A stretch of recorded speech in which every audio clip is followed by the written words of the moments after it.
Le royaume de France fut longtemps l'un des plus puissants d'Europe. De Clovis le Franc au dernier jour de la dynastie des Bourbons, du règne austère de Saint-Louis à celui de Napoléon III, vous allez revivre 15 siècles de notre histoire. Dans ce podcast, nous allons vous raconter les monarques français entre conflits, trahisons, rivalités et alliances. Vous écoutez Louis XVIII. Première partie. La Révolution française éclata le 14 juillet 1789 avec la prise de la Bastille. Les mouvements politiques libéraux et les masses populaires s'unirent dans la rue pour défier la monarchie absolue qui dirigeait la France depuis plusieurs siècles. Les vieilles idées de hiérarchie et de tradition succombèrent aux nouveaux principes des Lumières, citoyenneté et droits inaliénables. Les premiers révolutionnaires espéraient réformer le gouvernement avec le roi Bourbon Louis XVI. Mais quand les éléments radicaux ravirent le pouvoir aux modérés, la monarchie fut abolie et la première république française vit le jour. La France ne connaît en fait que le système monarchique. Frédéric Lacaille, conservateur au château de Versailles. J'allais dire que d'une certaine manière, elle ne peut pas imaginer un autre type de régime, mais elle voudrait en fait une monarchie plus libérale, ouverte aux nouveautés, et aux demandes, aux attentes en fait de la bourgeoisie et du peuple. Et elle propose donc au roi cette solution. Mais le roi ne l'acceptera pas. L'Europe en fut à jamais changée. La Déclaration des droits de l'homme marqua une rupture radicale et transforma du tout au tout l'état d'esprit de la population française. La famille royale ne quitta pas la France et ne survécut pas à ce bouleversement. Pas plus que les chefs révolutionnaires. C'est pourquoi, même après la disparition de Louis XVI et de Marie-Antoinette, il fallut des générations pour que le projet qu'ils avaient conçu pour la France soit réalisé. En fait, le chemin vers la démocratie s'avéra si rude que près de 35 ans après la naissance de la République, les Français restaurèrent la monarchie avec un héritier de la maison des Bourbons, Louis XVIII. Contrairement à son malheureux frère Louis XVI et à son neveu Louis XVII au destin tragique, Louis XVIII se trouva au bon endroit, au bon moment.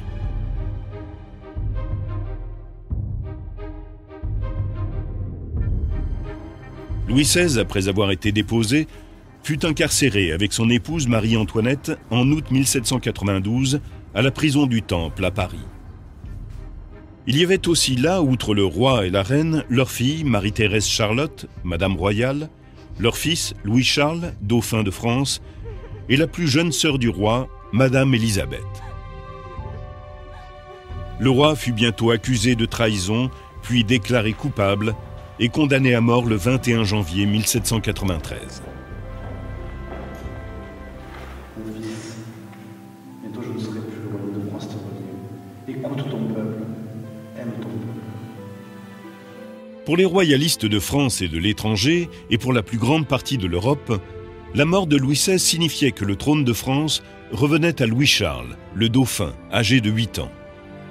Selon la légitimité dynastique, il devait succéder à son père sous le nom de Louis XVII. Le plus jeune frère de Louis XVI, oncle de l'enfant, Louis Stanislas, comte de Provence, se déclara lui-même très vite régent de France. Bien sûr, tout cela n'était que des mots. Louis-Charles était emprisonné en tant qu'ennemi de la République et le comte de Provence, comme tous les émigrés, avait été déclaré traître. Selon les lois fondamentales du royaume, on ne peut pas choisir le roi de France. Jean-François Beige, écrivain. C'est la règle, le roi est mort, vive le roi. Il y a toujours un roi pour succéder à un roi, et c'est toujours l'héritier mâle aîné. Et en l'occurrence, c'est le petit enfant qui est au temple, qui est prisonnier, et qui ne peut pas régner, d'abord parce que c'est la Révolution, ensuite parce qu'il est prisonnier, et troisième malheur, il est malade. Et il n'empêche que pour les royalistes, après Louis XVI, c'est Louis XVII, donc c'est cet enfant qui devient Louis XVII, et il le restera jusqu'à sa mort 2 ans plus tard. Et dans l'histoire, il y a un enfant roi qui s'est appelé Louis XVII. Le bouleversement qui suivit le régicide plongea la nation dans le chaos et provoqua un mouvement paranoïaque qui atteignit son comble dans ce qu'on a appelé la terreur. Il suffisait qu'un homme soit simplement soupçonné de déloyauté pour qu'il soit condamné par le tribunal révolutionnaire. La plupart des réformes démocratiques prônées par la Révolution furent suspendues et les exécutions commencèrent à grande échelle.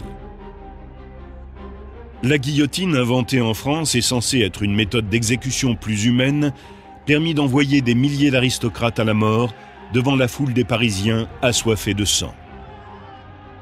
Dans la capitale, les exécutions se tenaient place de la Révolution, ancienne place Louis XV et actuelle place de la Concorde.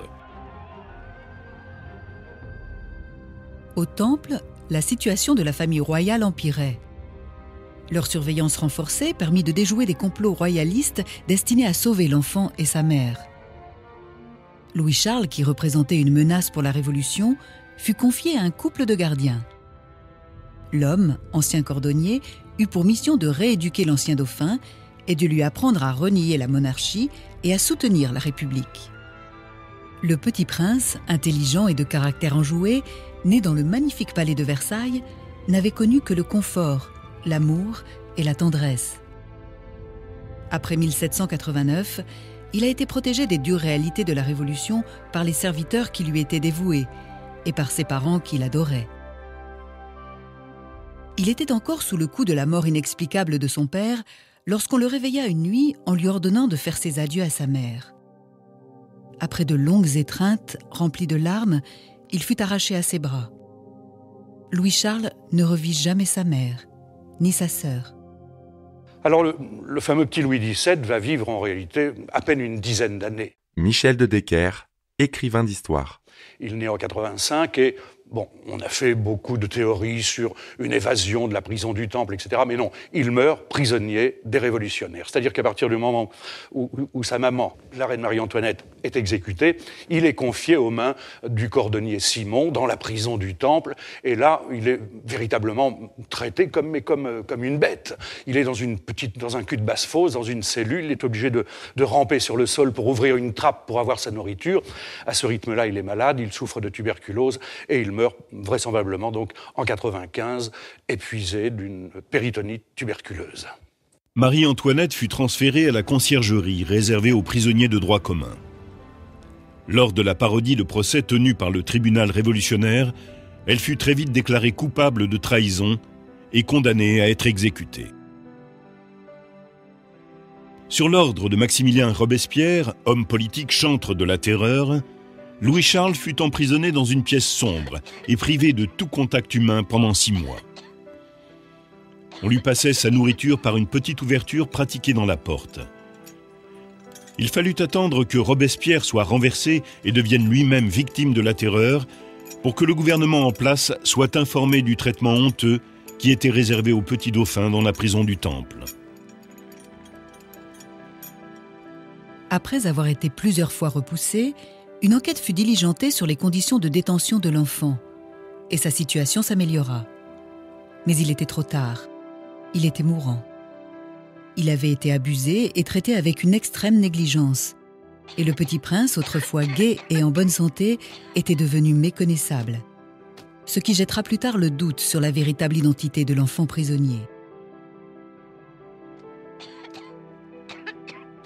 Un médecin fut enfin appelé à la prison, mais il ne put que soulager les souffrances de l'enfant. Louis XVII mourut le 8 juin 1795. Il avait 10 ans. On pratiqua sur lui une autopsie et le roi, qui n'avait jamais régné, fut enseveli sans faste dans une fosse commune. Son frère et son neveu étant morts, Louis Stanislas, comte de Provence, alors âgé de 40 ans, fit valoir ses droits à la succession au trône sous le nom de Louis XVIII.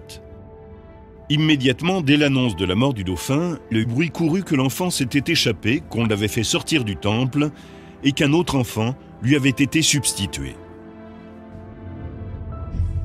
Louis Stanislas Xavier, qui reçut à sa naissance le titre de comte de Provence, naquit en 1755 au château de Versailles. Il était le fils de Louis, dauphin de France, seul fils survivant du roi Louis XV, qui ne vécut pas assez longtemps pour succéder à son père.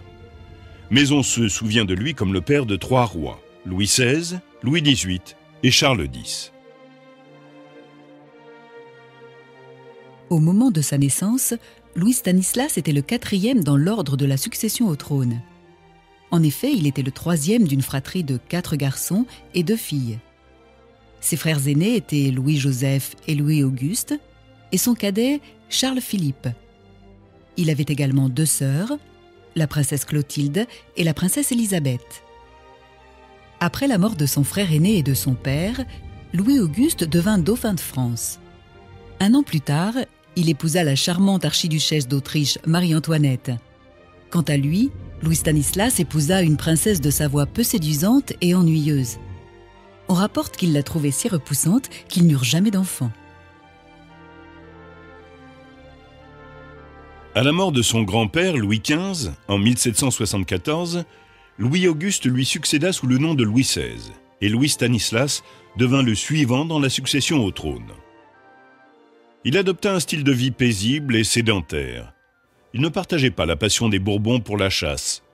À cause de ses passe-temps favoris, nourriture et lecture, il grossit énormément, si bien que plus tard il fallut que ses serviteurs le portent de nuit dans les escaliers. Au cours des débats précédant la Révolution, Louis Stanislas n'était partisan que d'une modeste réforme des impôts. Au premier signe de révolte, au début de 1789, il pressa le roi hésitant à user de la force contre le coup d'État qui se préparait. Quand les violences éclatèrent à Paris, Louis Stanislas décida de rester à Versailles et encouragea le roi à faire de même. Son frère, Charles, comte d'Artois, plus conservateur, quitta la France avec son épouse et ses enfants et établit sa résidence, comme bien d'autres courtisans, à Turin. Alors pendant la Révolution, dès le 14 juillet, tout le monde s'en va. Le 15 juillet, toute l'aristocratie, les Polignac, etc., et même le comte d'Artois, c'est-à-dire le frère cadet, le Benjamin, pardon, de Louis XVI, le plus petit dans la fratrie, tout le monde s'en va, file à l'étranger, on émigre. Or, le second, le comte de Provence, le frère cadet de Louis XVI, lui reste à Paris, reste dans son palais du Luxembourg, parce que, alors pourquoi ? Pour 2 raisons, parce qu'il a plus de cran peut-être que les autres, mais aussi vraisemblablement parce qu'il a une idée derrière la tête, parce qu'il se dit, mon frère, le roi, est en très mauvaise posture, il est vraisemblable que je sois appelé à le remplacer. Et on sait même qu'il serait à l'origine d'une conspiration, la conspiration du marquis de Favras, pour éloigner Louis XVI du trône et pouvoir ainsi devenir roi de France. Quand la famille royale se trouva forcée de déménager à Paris, au palais des Tuileries, Provence et son épouse s'établirent au palais du Luxembourg. Ils dînaient régulièrement avec le roi et la reine jusqu'à leur fuite à l'issue malheureuse en 1791.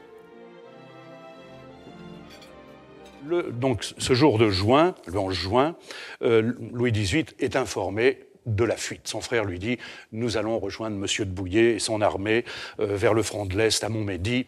Il faut que vous partiez. » Il part, lui aussi, de son côté. Il quitte son palais du Luxembourg en se maquillant, se déguisant, en se mettant une grosse moumoute noire. Vous savez, il était rodouillard, il boitillait, il sautillait, en se mettant une redingote avec, bien affiché sur cette redingote, le cordon tricolore, bien sûr, pour qu'on le prenne pour un révolutionnaire. Et, fouette cocher, lui, il arrive à franchir la frontière paisiblement. Cette nuit-là, Provence quitta Paris. Il atteignit la frontière et rejoignit son plus jeune frère et la cour de France, exilé à Coblence, en Allemagne. Louis Stanislas part le même jour que Louis XVI, en fait. Il ne part pas dans la même direction et il perd moins son temps que Louis XVI, qui s'arrête en route, qui est confronté à différents accidents de voiture et des choses comme ça. Et il file, en fait, vers les Pays-Bas. Et il va ensuite entrer en quelque sorte en émigration. Il ne peut pas revenir en France. Et il va donc circuler un peu partout en Europe. Il va aller en Italie, on va le retrouver en Allemagne, en Pologne, et finalement en Angleterre avant sa restauration, enfin sa montée sur le trône en 1814. Louis XVI fut appréhendé au cours de sa célèbre fuite à Varennes.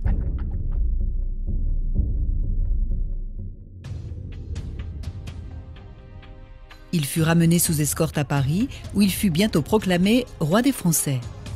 Et la monarchie constitutionnelle fut établie officiellement. Pressé de raffermir sa situation, le comte de Provence, toujours contre les instructions du roi, commença à échafauder un plan pour envahir la France. Il compromettait en toute connaissance de cause la sécurité du monarque, en organisant une intervention étrangère contre la Révolution avec l'aide de son autre frère. Les princes de Bourbon portent une lourde responsabilité dans la tragédie qui conduisit à la mort de leur frère Louis XVI et à l'abolition de la monarchie. Les autres nations d'Europe furent d'abord satisfaites de voir la France aux prises avec des luttes politiques internes. Mais quand la famille royale fut emprisonnée au Temple, tous les monarques virent dans la Révolution une menace qui pouvait également s'abattre sur eux.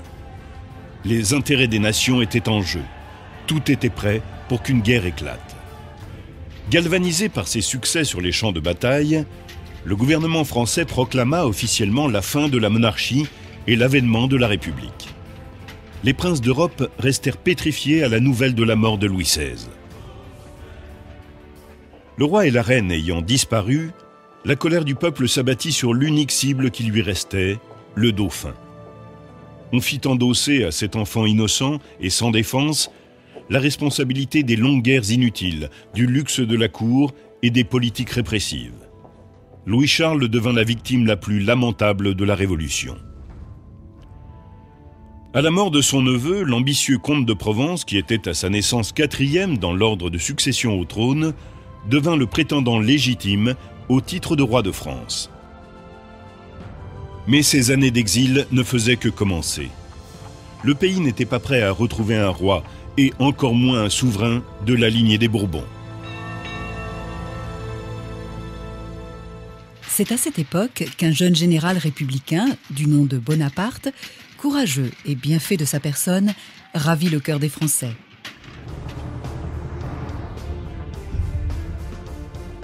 Il ne fallut que 3 ans à la Révolution pour atteindre son but. Les premiers révolutionnaires abolirent les privilèges de classe et confièrent la souveraineté au peuple. Ils comptaient sur le temps pour améliorer la Constitution et pour acquérir une meilleure expérience politique. Mais 10 ans plus tard, la France était encore plongée dans des conflits tant intérieurs qu'extérieurs. Les querelles de factions et la guerre contre les puissances étrangères retardaient la construction tangible des objectifs révolutionnaires. La population commençait à réclamer de pouvoir vivre dans la paix. Le pays était sur le point d'aborder une nouvelle période. Les ambitions de 3 dynasties rivales, les Bourbons, les Orléans et les Bonaparte, désireuses d'occuper le trône de France, allaient plonger le pays dans un cycle interminable de révolutions, de campagnes militaires et d'élections. Eh bien, on a d'une part les forces de l'ancienne monarchie. Frédéric Lacaille, conservateur au château de Versailles. Les monarchistes, en fait légitimistes, qui sont partis, qui ont quitté la France avec la Révolution, qui sont en émigration et qui sont très actifs pour effectivement essayer de reprendre le pouvoir et de remettre un Bourbon sur le trône. Et puis on a aussi des tendances en France républicaines qui essaient d'installer un régime nouveau. On a le choix entre plusieurs personnages à l'époque et c'est finalement Bonaparte qui emportera le morceau. Le premier à initier ce changement est Napoléon Bonaparte, un jeune général corse, très populaire, qui sut profiter des opportunités offertes par la Révolution française. Son instinct lui souffle que la population est prête, afin de retrouver la stabilité, à sacrifier sa liberté et la démocratie pour laquelle elle s'est battue et à accepter que les rênes du gouvernement soient aux mains d'un homme fort. Il renverse le directoire qui gouvernait la République par le fameux coup d'État du 18 Brumaire. C'est ainsi que Napoléon, âgé de 30 ans, est porté à la tête de la nation et devient premier consul. Il garde pour objectif de porter la révolution à l'extérieur du pays, mais à l'intérieur, il établit une dictature militaire et met fin au mouvement révolutionnaire. En 10 ans, la France est passée de l'autocratie à la monarchie constitutionnelle, puis à la République constitutionnelle, et enfin au despotisme militaire. Louis Stanislas continue à agir en tant que Louis XVIII. Son exil se prolonge et ses déclarations sur son mode de gouvernement tendent de plus en plus vers le libéralisme. Louis XVIII n'a pas d'enfant, mais son frère a 2 fils qui ont grandi en exil et sont des héritiers présomptifs du trône de France. Pour consolider la puissance de sa famille, Louis XVIII convainc sa nièce, Marie-Thérèse, fille de Louis XVI, d'épouser son cousin, Louis-Antoine, duc d'Angoulême. Et il persuade le jeune couple de venir vivre auprès de lui. Marie-Thérèse est la seule survivante de la prison du Temple. Louis XVIII a négocié sa libération peu après l'achèvement de la Terreur. En échange de prisonniers français, elle avait été envoyée à Vienne dans la famille de sa mère. Louis trompe sa nièce en lui disant que les dernières volontés de ses parents étaient de la voir mariée à son cousin. Louis XVIII quitte l'Allemagne pour l'Italie, puis est chassé vers l'Est, en Russie. Grâce à la générosité du tsar Paul Ier, il rebâtit avec sa famille élargie une cour au style de vie aussi luxueux que celui de Versailles, dans le palais de Mytho, en Lettonie. Mais en 1801, le tsar annule la pension qu'il versait aux exilés et les chasse. Ils trouvent alors refuge auprès de la reine de Prusse. Quand les événements les forcent à quitter la Prusse, le nouveau tsar, Alexandre Ier, les invite à réintégrer leur résidence de Mytho et leur accorde à nouveau une pension, moins généreuse cependant. Napoléon, préoccupé par les complots qui visent à restaurer les Bourbons, tente d'obtenir de Louis XVIII qu'il renonce au trône de France. Eh bien, quand il entend en effet qu'il y a un petit général qui semble vraiment être efficace, vigoureux, intelligent, qui s'est emparé de Toulon alors que la ville de Toulon s'était livrée aux Anglais. Michel de Decker, écrivain d'histoire. Eh bien, il lui fait savoir, il lui passe un courrier à Bonaparte. Il lui dit, écoutez, je vais revenir comme roi, parce que son ambition, et ça sera comme ça, éternellement, il veut régner. Il veut plus... Je crois qu'il faut voir cette nuance. Il veut plus être roi que régner. Il veut donc être roi. Et il écrit à Bonaparte. Il lui dit, écoutez, je vous nommerai lieutenant général du royaume. Et Bonaparte lui répond tout simplement, si vous revenez en France, il faudra que vous passiez sur 150 000 cadavres. Celui-ci refuse, et aussitôt Napoléon se couronne lui-même empereur des Français. Il promet à son pays de lui apporter la gloire après le chaos qu'il vient de traverser. Vous venez d'écouter Roi de France. Si vous avez aimé ce podcast, vous pouvez vous abonner sur votre plateforme de podcast préférée et suivre Initial Studio sur les réseaux sociaux. Roi de France est un podcast coproduit par Initial Studio et Merapi, adapté de la série documentaire audiovisuelle éponyme produite par Merapi. Cet épisode a été écrit par Thierry Bruand et Dominique Mougenot. Il a été réalisé par Franck Courvoisier. Production exécutive du podcast, Initial Studio. Production éditoriale, Sarah Koskiewicz et Mandy Lebourg, assistée de Sidonie Cotier. Montage, Johanna Lalonde, avec la voix de Morgane Perret.